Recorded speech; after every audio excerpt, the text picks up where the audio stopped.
오늘 허락하신 말씀은요, 고린도 후서 말씀입니다. 고린도 후서 12장 7절에서 10절까지 말씀인데 우리 한 목소리로 같이 읽고 말씀을 나눴으면 좋겠습니다. 고린도 후서 12장 7절에서 10절까지 말씀입니다. 같이 읽겠습니다.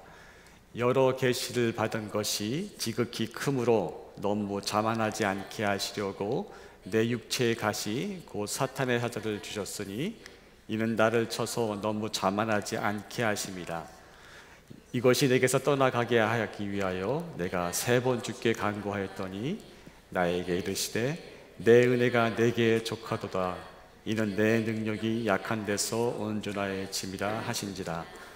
그러므로 도리어 크게 기뻐함으로 나의 연약한 것들에 대하여 자랑하리니 이는 그리스도의 능력이 내게 머물게 하려 함이라. 그러므로 내가 그리스도를 위하여 약한 것들과 능력과 궁핍과 박해와 공고를 기뻐하노니 이는 내가 약한 그때에 강함이라. 아멘. 평안하십니까?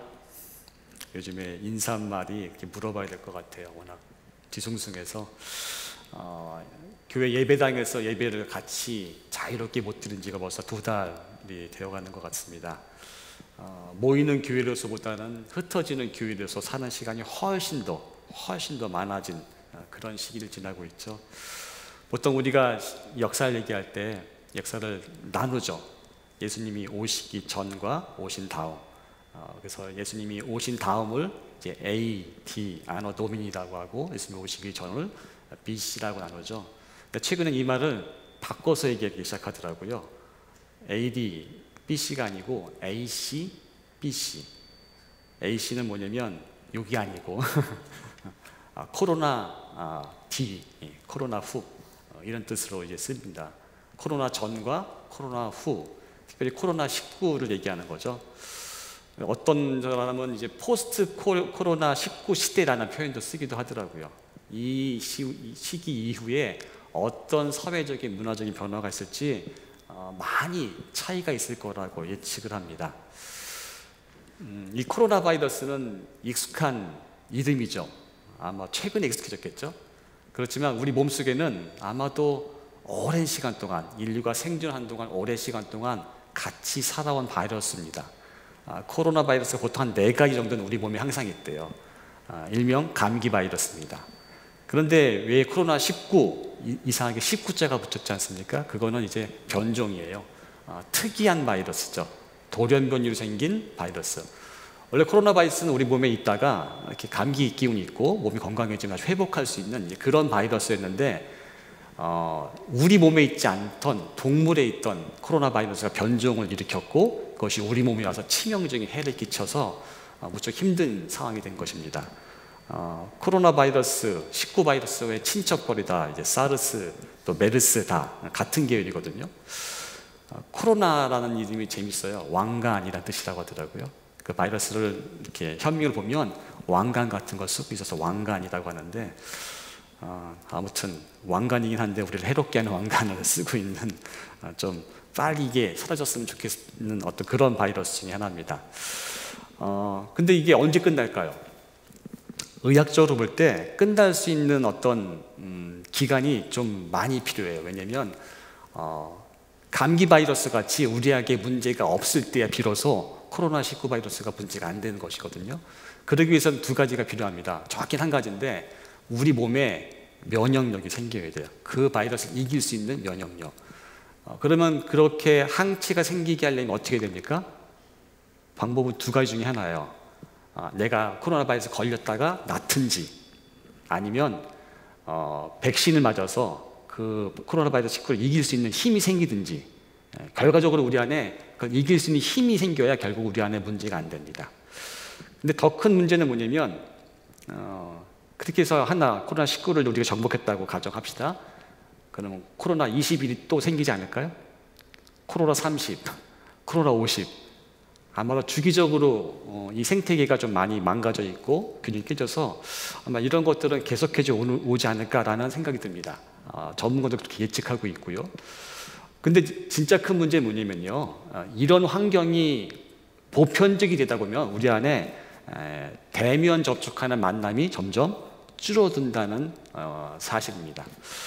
가뜩이나 스마트폰과 이전 SNS, 미디어의 발달로 사람과 대면하는 접촉이 점점 줄어드는 시대에 이 생태계의 어려움 때문에 또 하나 커다랗게 만나지 말아야 될 이유가 생긴 거죠.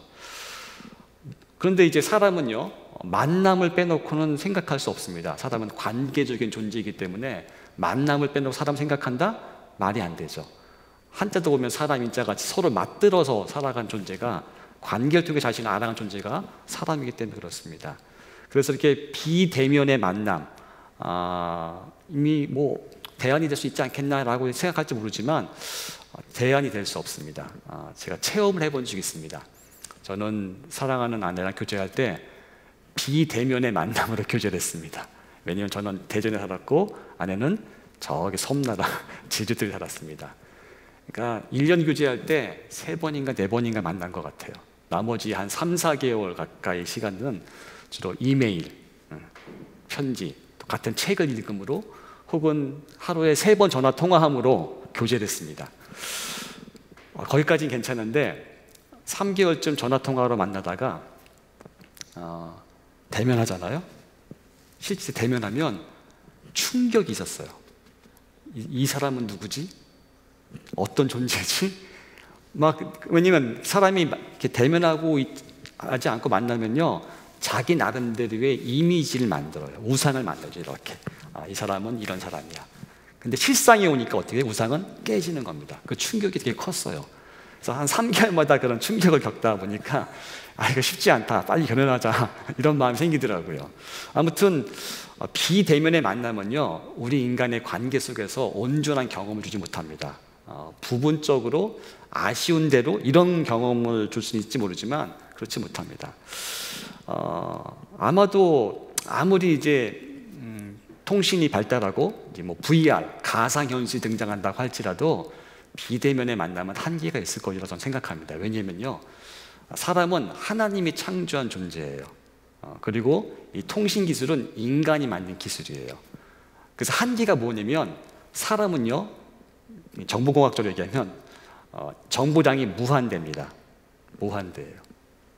근데 인간이 만든 건 유한해요. 그러니까 유한한 것에 무한대를 담을 수 있을까요? 불가능해요.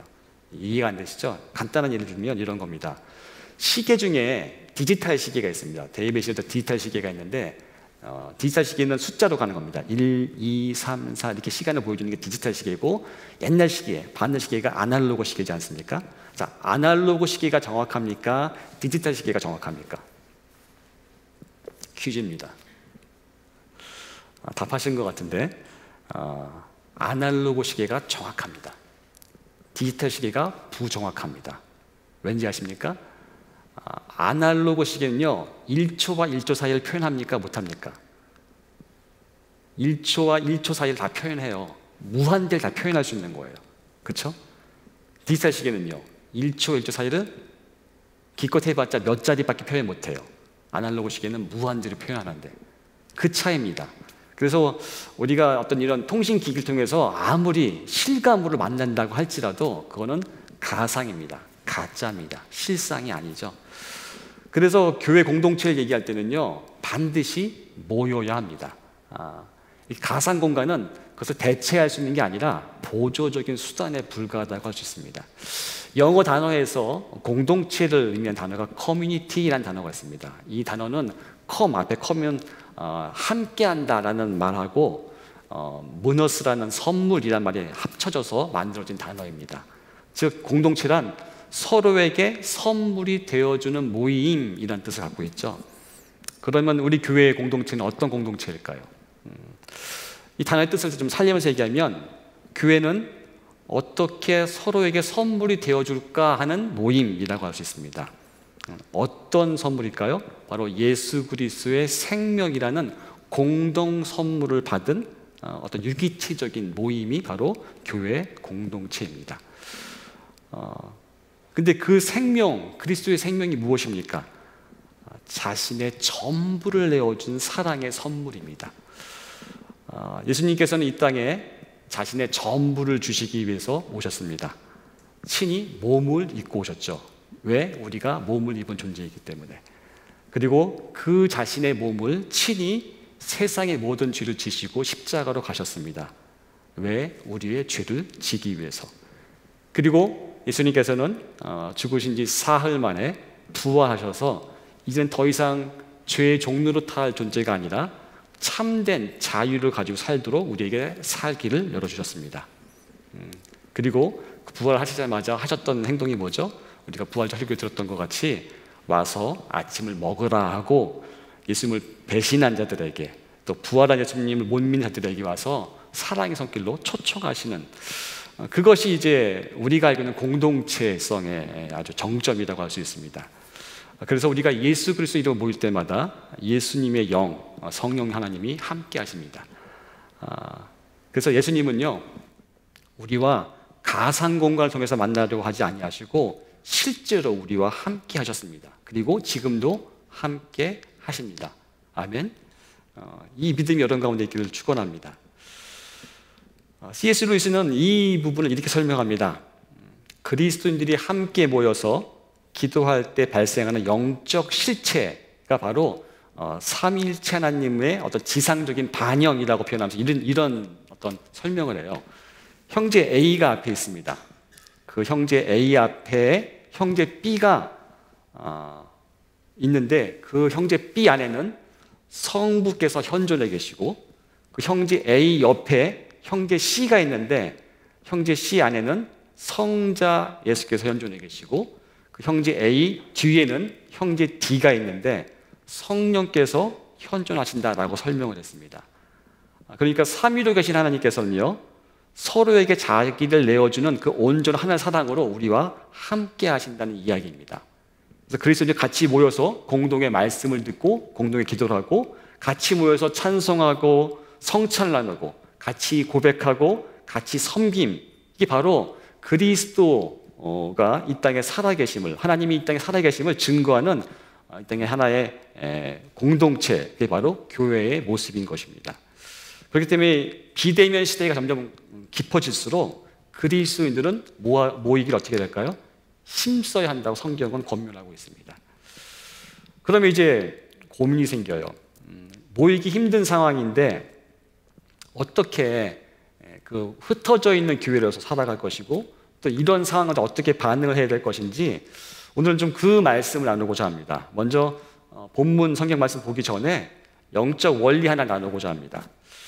질문 하나 드릴게요. 여러분은 인생에 어려운 일을 겪을 때 내가 감당할 수 없을 것 같고 정말 끝도 없고 앞뒤로 막혀서 어디로 도망갈 수도 없는 어떤 그런 어려움 맡길 때 맞부닥뜨렸을 때 어떻게 반응을 하십니까?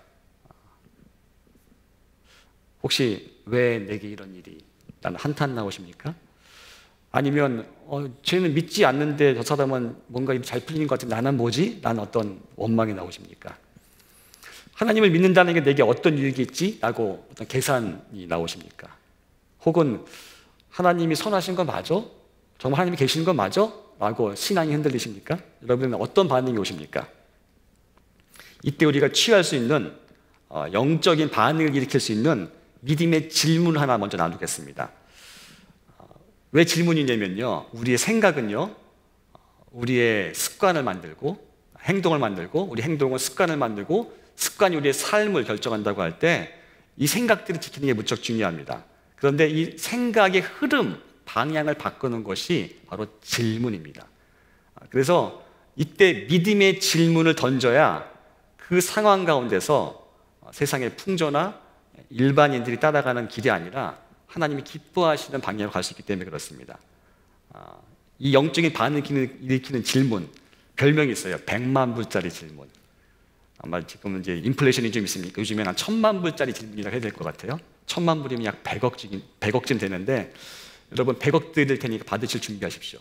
이 지분의 가치가 그쯤 되는데, 정부에서는 뭐 그 정도 안 주잖아요, 그렇죠? 여러분에게 제가 100억쯤 드리겠습니다. 질문은 이런 거예요. 어떤 상황이 정말 어렵고 답답하고 우겨싸움을 당한 것 같고 정말 절벽과 같고 낭떠러지 같고 그럴 때 이렇게 질문하는 겁니다. 하나님이 이 상황을 통해서 나에게 말씀하고자 하시는 것이 무엇이지? 하나님은 이 상황을 통해서 내게 말씀하고자 하는 것이 무엇이지? 라는 질문입니다. 이게 100만 불, 1000만 불짜리, 100억짜리 질문입니다.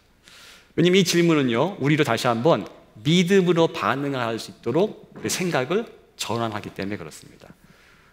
우리가 연약하기 때문에 우리는 근본적으로 상황에 함몰되기 쉽습니다. 왜냐면 눈에 보이고 들리고, 그렇죠? 느끼는 대로 쉽게 판단하고 결정하고 행동하는 존재가 우리이기 때문에 그렇습니다. 그럴 때 믿음의 질문이 필요합니다. 하나님이 이 상황을 통해서 나에게 말씀하고자 하시는 것이 무엇인가? 아마 코로나19 때문에 어려운 이 시기에 하나님 주시는 메시지가 무엇일까? 이 상황을 통해서 우리에게 말씀하고자 하시는 것이 무엇일까? 제가 묵상을 좀 했었습니다. 그때 저에게 답같이 주셨던 말씀이 한 문장입니다. 경건의 모습이 아니라 경건의 능력이 필요한 시대다. 경건의 모습이 아니라 경건의 능력이다. 경건의 모습이라는 것은 여러분 쉽게 설명할 수 있죠. 예배당 안에 모여서 예배하고 봉사하고 어떻게 보면 눈에 보이는 종교적인 활동이라고 할 수 있다고 한다면, 그럼 경건의 능력이 뭘까요? 예배하고자 하는 마음, 섬기고자 하는 마음. 전 좀 묵상하다가 조금 더 깊이까지 갔어요. 결론부터 말씀드리고 말씀 나누고 싶은데, 제게 다가온 경건의 능력은 뭐냐면요, 우리 약함을 인정하고 주 앞에 나가는 것입니다. 우리의 약함을 인정하고 주님 앞에 나가는 것. 왠지를 조금 설명해 드릴게요. 먼저 경건이란 말에 좀 여러분이 속을 수 있어요. 왜냐면 우리말에 경건 그러면 여러분 뭐가 떠오르십니까? 경건 그러면 대부분이 목탁에 떠오르시거나 뭔가 연불 외우는 거, 막 이런 거나, 또 신앙생활이 모태신앙인 분들은 그 부흥사들이 성경책 하나 딱 꽂고 할렐루야 이렇게 어떤 그 허스키한 쉰 목소리라는 것을 경건이라고 착각할 수 있는 문화적인 안 좋은 환경들이 많이 있는 것 같습니다. 성경에서 뭐라고 얘기합니까? 경건을 아마 영어 성경을 보신다면 아실 수 있는데 이렇게 씁니다. Godliness. God가 하나님이죠. G-O-D, God, 하나님. 거기에 ly를 붙여요. 형용사형 만드는 거잖아요. 하나님의 NESS, 명사형 만듭니다. 그러니까 하나님에 속한 것, 이게 기억하면 경건의 원래 뜻이에요. 좀 어렵죠? 쉽게 설명할 수 있는 것은 갈라디아서 5장 17절에 보면 이렇게 표현합니다. 우리 마음이, 우리 중심이 두 가지 방향 가운데 있대요. 하나는 예수님을 믿은 다음에 생긴 성령의 소욕이 있고요, 원래부터 있던 죄된 육체의 소욕, sinful nature와 이제 하나님의 영이 다스리는 그런 경향이 있다라고 얘기합니다. 그러니까 경건이라는 것은 뭐냐면 죄된 소욕을 따라가는 것이 아니라 하나님의 경향, 성령의 인도하심을 따라가는 그것을 경건이라고 할 수 있습니다. 이게 경건의 정의죠. 한마디로 하면 하나님의 경향을 경건이라고 할 수 있습니다. 그래서 경건의 능력이라는 것은 바로 하나님의 경향으로 살아갈 때 나타나는 능력이라고 할 수 있습니다. 그래서 오늘 본문을 통해서 그렇게 경건의 능력이 어떻게 나타나는지를 좀 살펴보고자 합니다.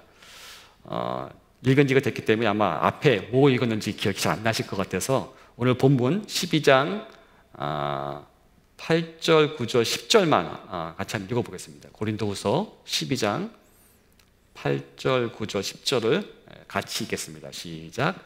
이것이 내게서 떠나가기를 내가 3번 주께 간구하였더니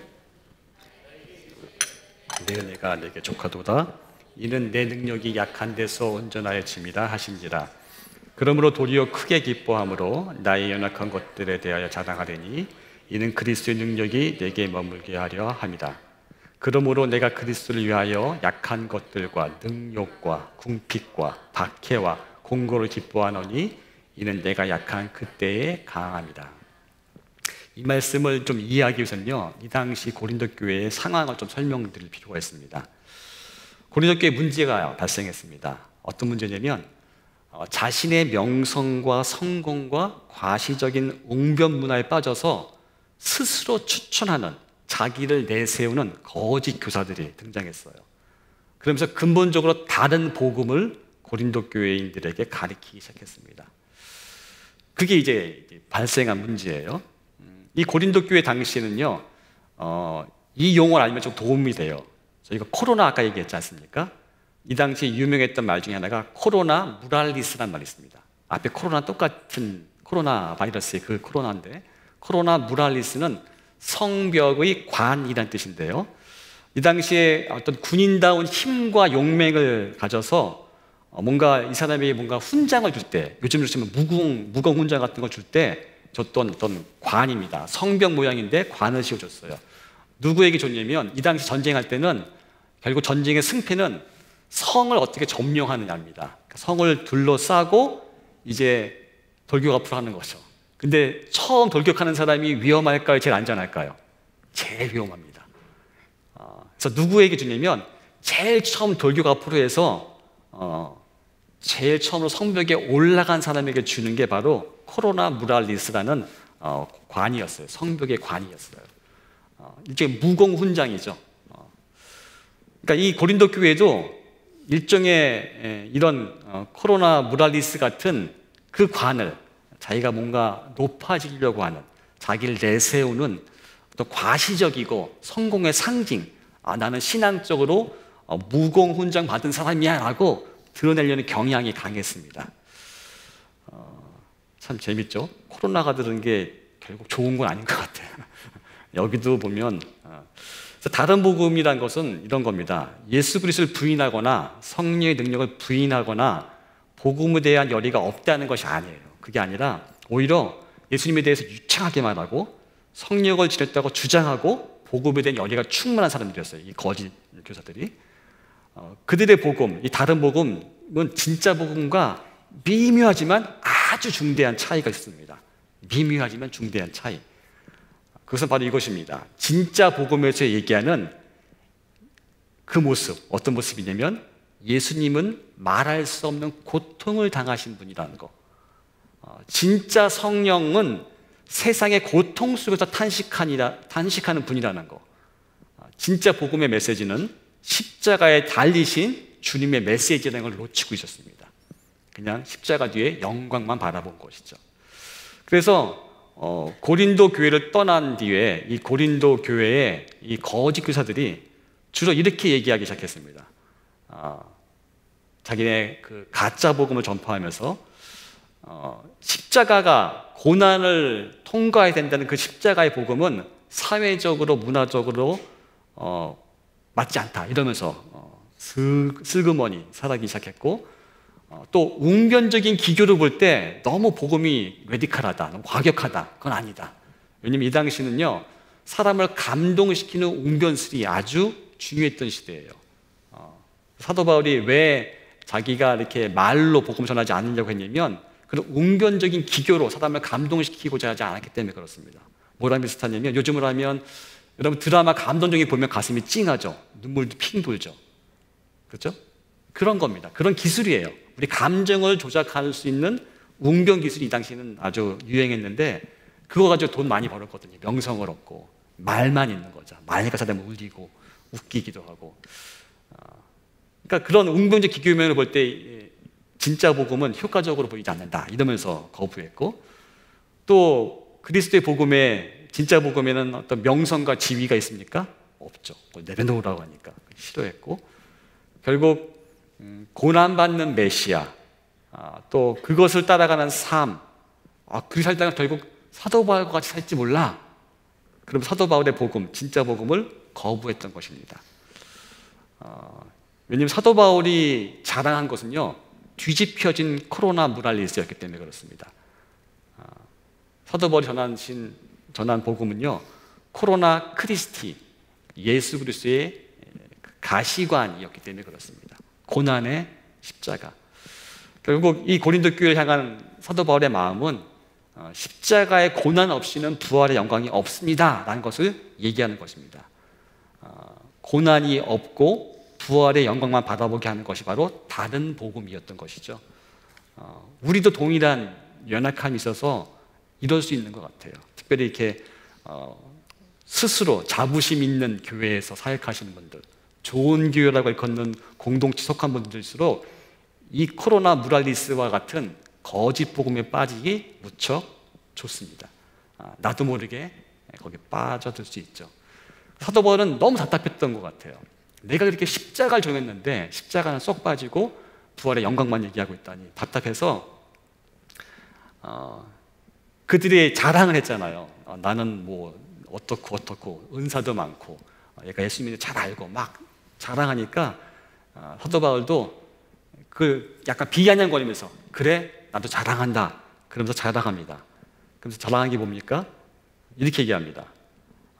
제가 그대로 읽어드리면 나는 감옥살이를 많이 했고 매도 많이 맞았고 여러 번 죽을 뻔했고 마흔에서 하나 뺀 매도 5번이나 맞았고 채찍으로 맞은 것만 3번이고 돌로 맞은 것 1번이고 파선당한 것이 3번 밤낮 꼬박 하루를 망망한 바다에서 떠난 적도 있고 강물의 위험, 강도의 위험, 동족의 위험 수많은 광야의 위험과 바다의 위험과 거짓 청지의 위험을 당했습니다. 수고, 고역, 여러 번 밤을 지새우고 줄이고 목마르고 여러 번 굶고 추위에 떨고 헐벗었습니다. 이렇게 고백합니다. 이건 이 로마 문화권, 그리스 로마 문화권은 치욕적인 삶의 모습이거든요. 사도 바울은 결론적으로 이렇게 얘기합니다. 이 본문에 고린도후서 11장 30절 말씀인데 같이 보았으면 좋겠습니다. 고린도후서 11장 30절 말씀입니다. 같이 읽겠습니다. 꼭 자랑을 해야 한다고 하면 나는 내 약점들을 자랑하겠습니다. 아멘. 이게 그리스도의 복음은 온전히 안 사람의 고백입니다. 우리가 자랑할 게 있다고요? 자랑할 게 없다고요. 부득부 자랑할 게 있으면 연약함, 약점을 자랑한다는 것이죠. 반대로 그래서 또 이 복음의 진정한 복음은요 이렇게 얘기합니다. 고린도전서 1장 25절 말씀입니다. 고린도전서 1장 25절을 같이 읽겠습니다. 시작. 하나님의 어리석음이 사람의 지혜보다 더 지혜롭고 하나님의 약함이 사람의 강함보다 더 강합니다. 아멘. 하나님의 약함이 사람의 강함보다 더 강하다고 성경은 이야기하고 있습니다. 또 동일한 고린도전서 15장 42절, 43절을 같이 한번 읽어보겠습니다. 시작. 죽은 사람들의 부활도 이와 같습니다. 썩을 것으로 심는데 썩지 않을 것으로 살아납니다. 비천한 것으로 심는데 영광스러운 것으로 살아납니다. 약한 것으로 심는데 강한 것으로 살아납니다. 이것이 복음의 비밀입니다. 하나 더 보면요 고린도후서 13장 4절 말씀을 같이 한번 읽어보겠습니다. 시작. 그분은 약하셔서 십자가에 못 박혀 죽으셨지만 하나님의 능력으로 살아계십니다. 우리도 그분 안에서 약합니다마는 하나님의 능력으로 그분과 함께 살아나서 여러분을 대할 것입니다. 아멘. 그래서 사도 바울의 고백이 약할 때 내가 강함이다라는 고백이 나온 것이죠. 오늘 말씀을 좀 정리해 보겠습니다. 흩어진 교회로 살아가는 시간이 길어지면서 우리에게는 더욱더 경건의 능력이 필요해진 시대가 된 것 같습니다. 경건의 능력은요 경건의 모습, 눈에 보이는 어떤 종교생활의 모습이 아니라 고난 속에서 특별히 연약함 속에서 어떻게 살아가야 하는가를 알고 살아가는 능력이라고 할 수 있습니다. 진정한 경건의 능력은요 결국 가장 중요하고 가장 필요한 것을 구하는 것이죠. 그 필요가 뭘까요? 여러분의 필요가 뭡니까? 코로나19가 잘 극복되는 것? 물론 필요하죠. 경제적인 안정감을 갖는 것? 물론 필요하죠. 몸이 건강해지고 인간관계가 회복되는 것? 물론 필요하죠. 그러나 가장 필요한 것은 아닙니다. 가장 필요한 것은 바로 하나님의 은혜입니다. 그 하나님의 은혜만이 우리가 필요하는 전부라고 할 수 있습니다. 그 무엇도 그 다른 것도 우리의 필요를 채울 수 없습니다. 그래서 우리가 구해야 할 것은요 코로나19가 빨리 끝내는 것이만 구하는 것도 아니고 재정적인 안정이나 몸이 건강해지거나 인간관계 회복되는 것만이 아니라 가장 먼저 구할 것은 하나님의 은혜를 구해야 합니다. 왜냐하면 있다가 없어질 것을 구하는 것은 지혜로운 것이 아니고요 영원히 있어야 할 것을 구하는 것이 지혜이기 때문에 그렇습니다. 그래서 사도 바울이 자기 육체에 가시가 있었어요. 성서학자들은 그게 여러 가지 추측을 합니다. 뭐 간질이 아니었을까 또 안질이 아니었을까 얘기는 하지만 정확히 뭔지는 모르겠어요. 그때 3번이나 구해요. 이건 정말 간절히 구했다는 거예요. 그때 하나님이 답을 주십니다. 오늘 본문 말씀 중에 9절 말씀인데요. 고린도후서 12장 9절 말씀 같이 한번 읽어볼까요? 시작.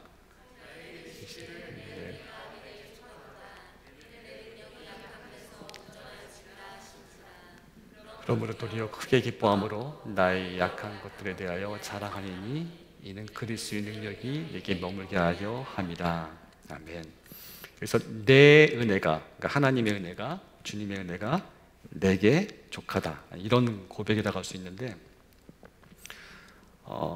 여기서 내 은혜가 내게 족하다라는 것을 NLT 성경으로 보니까 My grace is all you need 이렇게 돼 있어요. 좀 팝송 가사 같아요. 너가 필요한 것은 나의 은혜야. 너가 필요한 모든 것은 나의 은혜야. 이렇게 번역하더라고요. 우리에게 필요한 것은 하나님의 은혜라고 성경은 이야기합니다. 그럴 때 우리 연약함이 예수 그리스도 안에서 온전해지기 때문에 그렇습니다. 여러분 가운데 그런 경험들이 있기를 축원합니다. 어떤 경험이요? 하나님, 주님이 나의 전부입니다. 그렇게 고백하는 은혜, 또 그 은혜 가운데서 하나님 다른 것도 무엇도 필요하지 않습니다. 주님만 필요합니다 라는 고백이 제 가운데, 여러분 가운데 있기를 축원합니다. 오늘 말씀을 하다가 제가 안에 이제 하나의 찬양이 떠올랐어요. 이 찬양은 데니스 저니건이라는 분이 지으신 찬양인데요. 이분의 스토리를 좀 나누고 싶어요. 이 데니스 저니건은 CCM 아티스트로 저희는 알고 있는데, 배경을 보니까 한때 동성애자였습니다. 어린 시절 교회에서 뛰어놀며 피아노 치는 걸 좋아했던 데니스인데 어느 날 5세 때라고 기록하더라고요. 화장실에서 성인 동성애자에게 성추행을 당합니다. 그 충격으로 잘못된 성적 취향을 갖고 동성애 늪에 빠지기 시작했죠. 그때 그분의 고백은 이렇습니다. 제가 5살 때 공중 화장실에서 성인 남자에게 성적 추행을 당했습니다. 저의 어린 시절 가장 오래된 기억은 이런 성적 경험입니다. 이게 그의 출발입니다.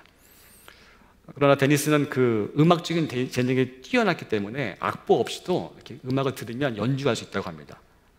섬세한 감성이 있었기 때문에 거꾸로 친구들의 놀림을 당하기도 했고요. 그래서 신앙이 있었던 그 할머니가 데니스에게 항상 위로의 말을 했다고 합니다. 이런 위로했대요. 얘야, 너의 친구들은 이해하지 못하고 있는 거야. 너에게 주어진 재능은 하나님이 주신 은사란다.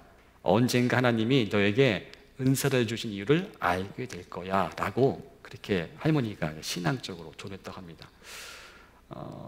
동성애 성향이 있는 상태로 계속 학생 때도 교회를 열심히 다녔지만 끊임없는 내적인 갈등이 있었다고 합니다.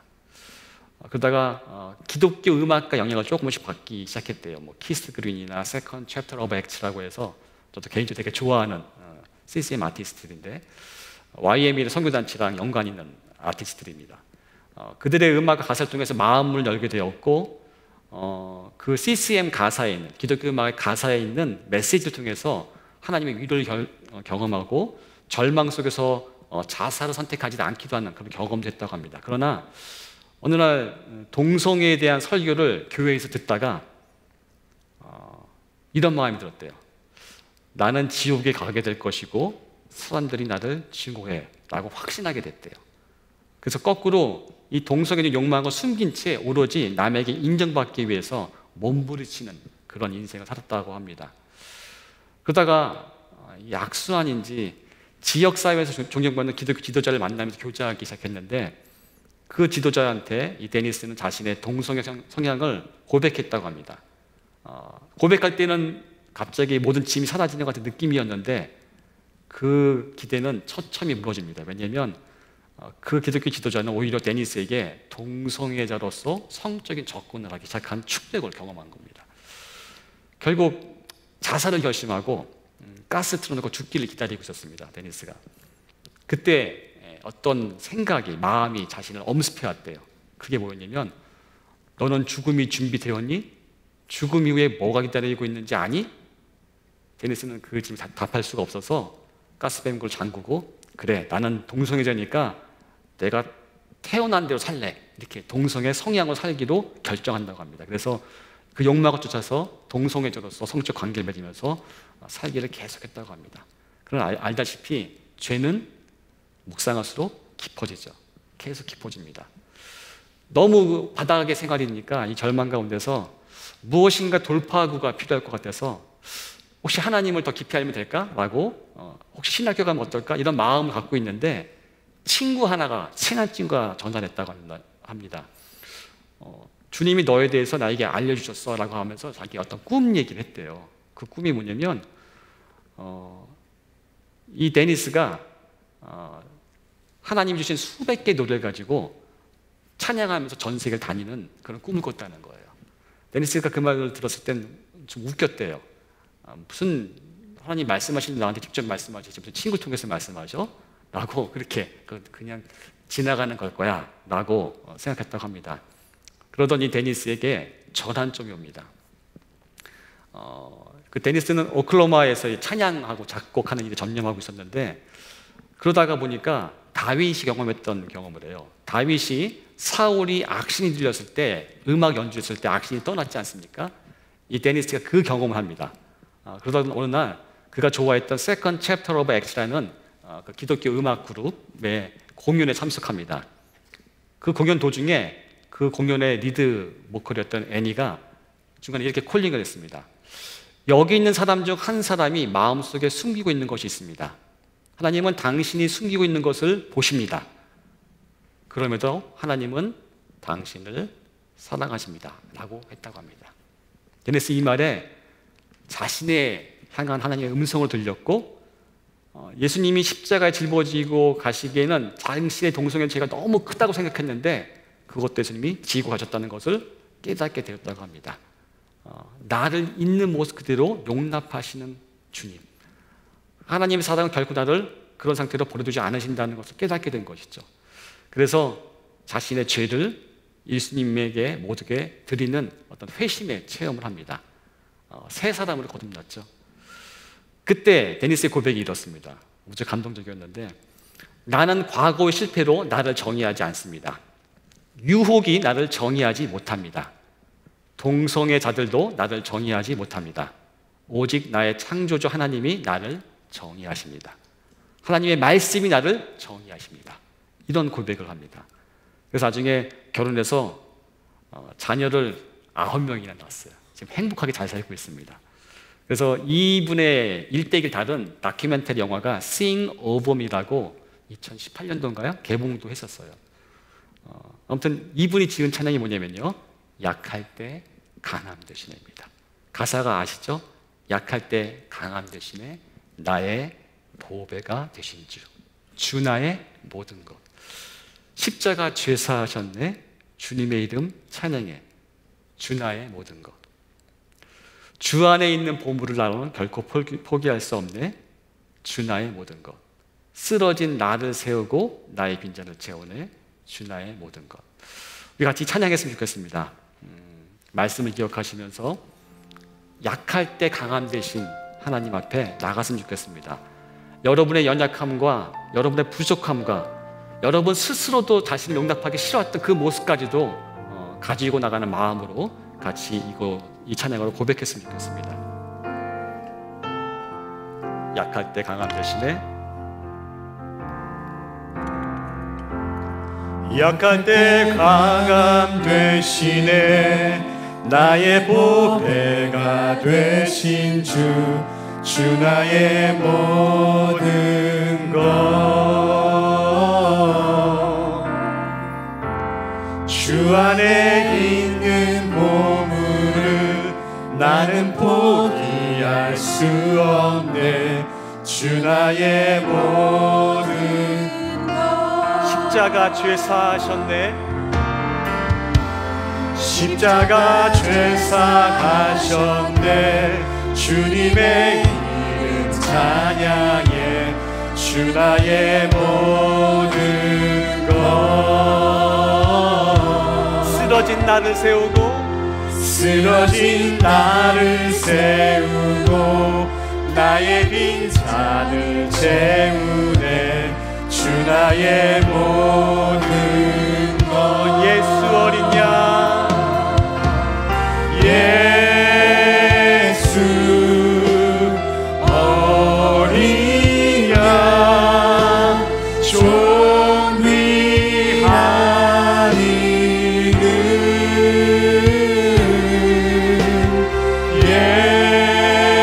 예수 어린 양, 존귀한 이름. 약할 때 강함 되시네. 약할 때 강함 되시네. 나의 보배가 되신 주, 주 나의 모든 것. 주 안에 있는 보물을, 주 안에 있는 보물을 나는 포기할 수 없네. 주 나의 모든 우리의 보물 예수님을 찬양합니다. 예수 어린 양, 예수 어린 양, 존귀한 이름,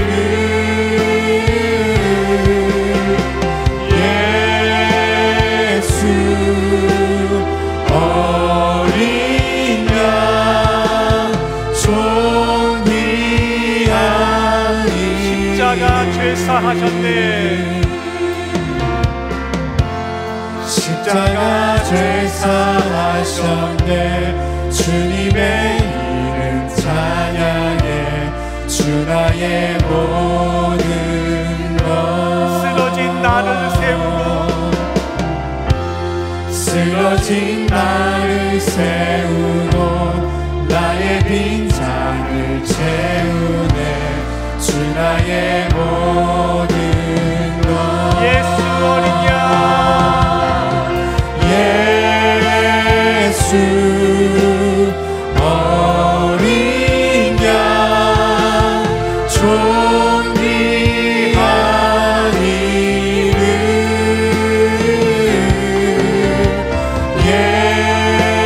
예수 어린 양,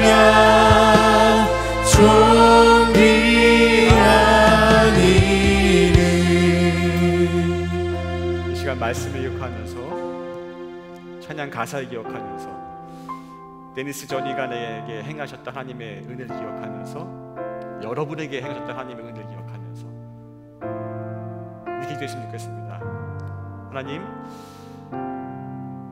이 죄만은, 이 어려움만은 예수님도 어떻게 하실 수 없는 거 아니에요? 혹시 그런 분 계십니까? 이렇게 저급하고 더러운 죄는 이걸 어떻게 주님께 고백할 수 있습니까? 기도 못할 것 같아요 라고 하시는 분 계십니까? 하나님, 이 상황은 내가 만들었기 때문에 내가 책임을 져야 돼요. 그런 분 계십니까? 어떻게 양심도 없지 어떻게 주님께 나갈 수 있겠어요? 라는 분이 계십니까? 그런 마음이 있다면 그런 분일수록 약할 때 강함 대신 주님 앞에 나가는 기도였으면 좋겠습니다.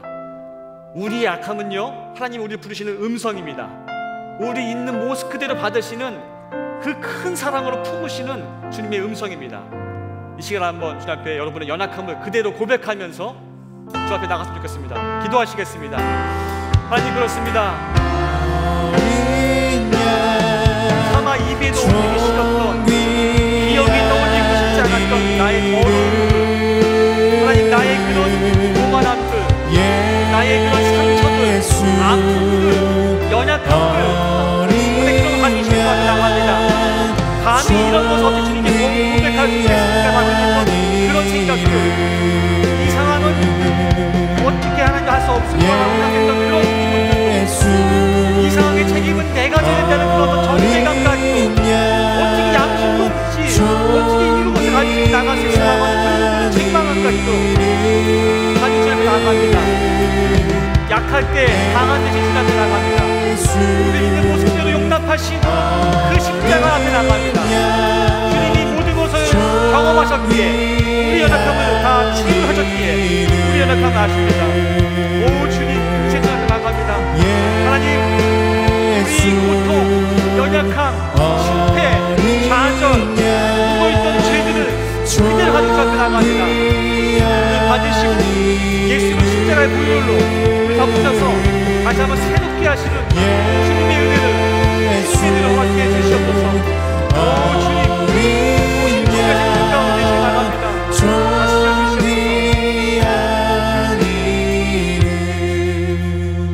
한 가지 더 기도하고 싶은 건요, 우리에게 하나님께서 올바른 분별력을 허락해달라고 기도했으면 좋겠습니다. 제가 기도문 하나 읽어드릴 텐데요. 주님 부디 은총을 베풀어 주셔서 우리를 죄로부터 지켜주소서. 하지만 자기밖에 모르던 이기적인 사랑이 죽고 고통이 찾아온다면, 교만을 십자가에 못 박는 거룩한 굴욕의 순간을 마주한다면 마음을 활짝 열고 고통과 굴욕을 기꺼이 받아들이게 하소서. 이러한 고통이 당신의 엄혹한 심판이 아니라 당신의 아름다운 자비가 건네는 친절한 손길임을 알게 하소서. 주님, 저희를 불쌍히 여겨주셔서 부디 은총을 베풀어 주시옵소서. 우리를 도와주셔서. 이런 마음으로 여러분의 연약함을 가지고 같이 기도했으면 좋겠습니다. 기도하시겠습니다. 하나님, 저에게 분별력을 허락해 주시옵소서. 수많은 생각들이 있습니다. 나를 정죄하는 소리, 나를 무너뜨리는 소리, 나를 용납하지 않는 소리, 하나님, 그 수많은 음성이 있는 것이 아니라 이 시간 주님 앞에 나갑니다.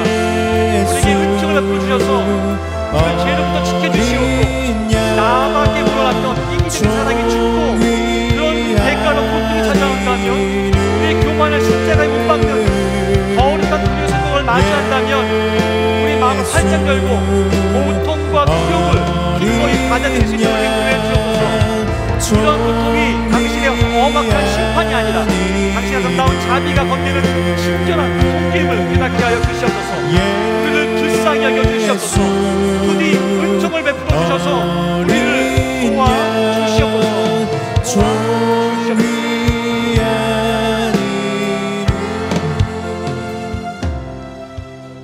하나님 아버지, 주님이 몸을 입고 이 땅에 오셨기에 우리 연약함을 친히 다 아십니다. 우리 연약함을 다 채우셨기에 우리 각 사람을 잘 이해하십니다. 그래서 우리가 담대히 주님 앞에 나아갈 수 있습니다.